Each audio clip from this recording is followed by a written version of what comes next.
lá. Quando o ser humano ele não está com a sua vida centrada no Evangelho, de acordo com aquilo que as Escrituras nos apresentam, há duas possibilidades de vida: completa rebeldia ou anarquismo, o que a Bíblia vai chamar de iniquidade, e que ela é definida, iniquidade é definida pelo subjetivismo, pelo seu sentimento subjetivo. Eu faço aquilo que eu sinto que é o melhor para mim, que eu sinto que me deixa satisfeito. E a outra possibilidade é o moralismo ou legalismo, que a Bíblia chama de hipocrisia, e é marcado pelo esforço próprio, pela nossa atuação e o nosso esforço para tentar fazer com que a nossa vida seja uma vida moral, uma vida correta, diante das coisas erradas que acontecem por aí afora. O problema é que nenhum de nós consegue ser exatamente, absolutamente perfeito diante de Deus para que Ele possa nos aceitar. E aí então entra o Evangelho. O Evangelho tem a ver com essa realidade de que Deus nos amou e Ele veio ao nosso encontro através da pessoa do seu Filho, através de Jesus Cristo, e através da morte e da ressurreição dEle. Ele nos oferece a possibilidade de voltarmos a ter um relacionamento com Ele, de amizade, e a nossa vida agora pode ser desenvolvida a partir de quem Jesus é, nos tornando então aceitáveis diante de Deus. Quando nós olhamos para a vida de Davi, nós vemos que Davi foi um homem segundo o coração de Deus. Ele tinha características que estão presentes também na vida de qualquer homem, de qualquer mulher, que começa um relacionamento com Deus, que acredita em Jesus, como a obediência, como a dependência, como a convicção de quem Deus é. Mas apesar disso, Davi acabou um momento da sua vida escorregando, acabou num momento da sua vida falhando. Isso aconteceu porque Davi, embora um homem segundo o coração de Deus, ele se torna uma pessoa orgulhosa, ele se torna uma pessoa que se esquece de Deus, porque agora ele já é rei, ele já é poderoso, e num dos dias que ele deveria estar em batalha junto com o seu exército, na verdade ele ficou em casa e ele estava no seu palácio, e numa tarde cheio de ociosidade ele vai passear no seu eirado e ele vê uma mulher, a mulher de Urias, e tomando banho. Então ele manda trazer essa mulher e ele tem um relacionamento com ela.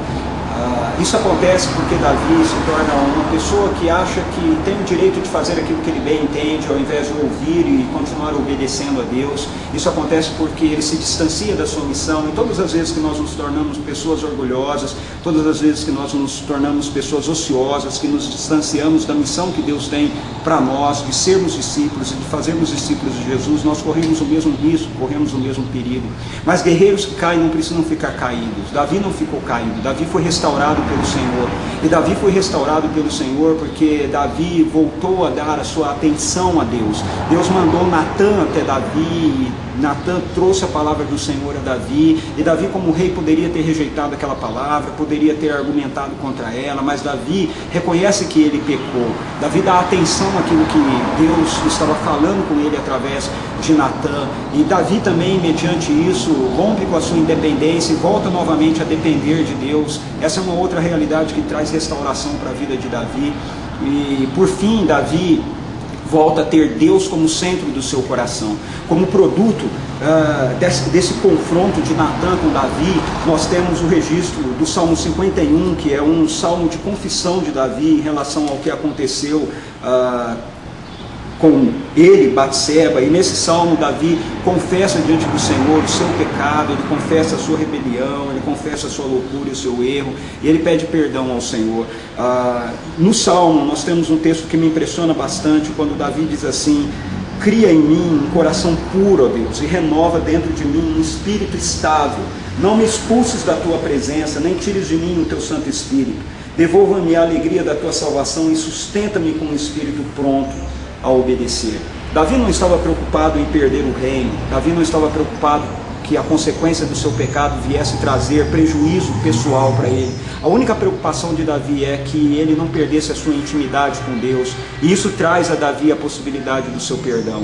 Nesse texto nós temos também algo que é bastante inquietante para muitas pessoas, porque o texto nos diz, o texto em 2 Samuel capítulo 11 nos diz que Deus faz com que o filho de Davi com Batseba adoeça e venha a morrer. Para muitas pessoas isso é algo complexo, porque eles não conseguem entender como é que um Deus de amor pode permitir que uma coisa assim aconteça, e mais, pode até fazer que alguma coisa assim aconteça. Mas a resposta que a Bíblia tem para isso é Evangelho. O Evangelho nos fala dessa realidade. O Evangelho nos fala dessa verdade. O Evangelho nos fala a respeito desse fato, de que se nós estamos vivos, é porque um inocente morreu no nosso lugar. No Jardim do Éden, animais morreram no lugar de Adão e Eva.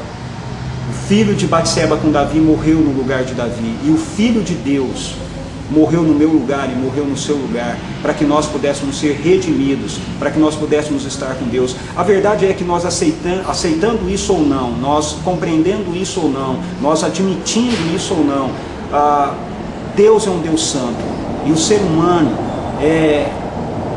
está rebelado contra Deus, o ser humano está desconectado de Deus, e a única forma, o único meio do ser humano retornar ao seu relacionamento com Deus é através daquilo que Deus fez por nós. O Deus que exigiu a vida do filho de Batseba e Davi é o Deus que deu a vida do filho dele por mim e por você em uma cruz. Jesus foi para aquela cruz, ele é inocente, é o filho inocente de Deus, ele morreu naquela cruz, no lugar da minha rebelião e da sua rebelião, no lugar do meu pecado e do seu pecado, no lugar da independência da humanidade. Jesus deu a vida dele, independência de nós. E quando nós reconhecemos isso, quando nós o recebemos como sacrifício que reconecta-nos a Deus, então o nosso relacionamento com Deus pode ser restaurado e nós podemos passar a viver novamente com Ele, num relacionamento de intimidade, de amizade e de amor. Se você ainda não fez isso, eu espero que você faça, eu espero que você olhe para aquela cruz e que você veja nela a maior expressão de amor de Deus por você, manifestado através da vida de alguém que é justo, absolutamente justo, e que morreu no lugar de gente injusta, como eu e como você. Que Deus abençoe a sua vida.